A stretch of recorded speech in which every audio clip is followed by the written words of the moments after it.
Maraming salamat Idol John. Nileta na nakamat a report. Malipod yan po iti Barangay 1. IFM News.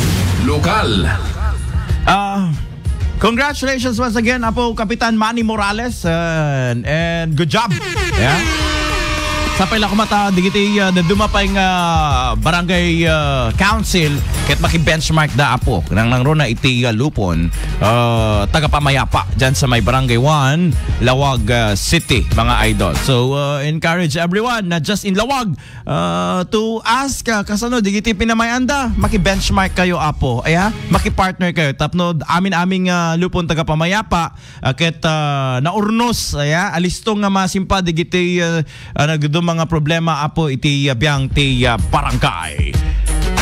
Sabali pa nga report ngayon tayo alawaten iti dayto nga Gundaway.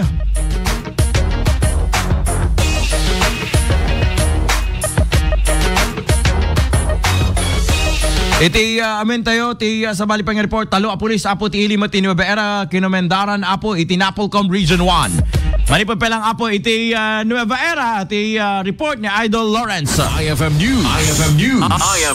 IFM News.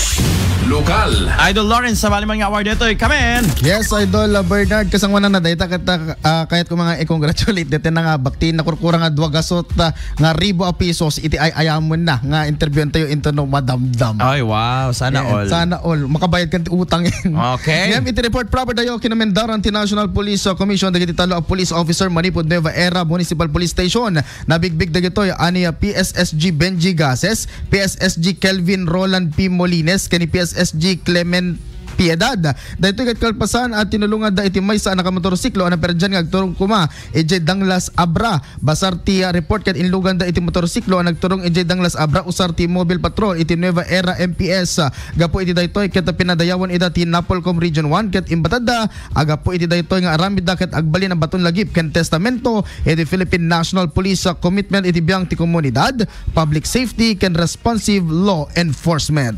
Para ti IFM News, Idol Lawrence Corpus Martinez, tatak, Aremen.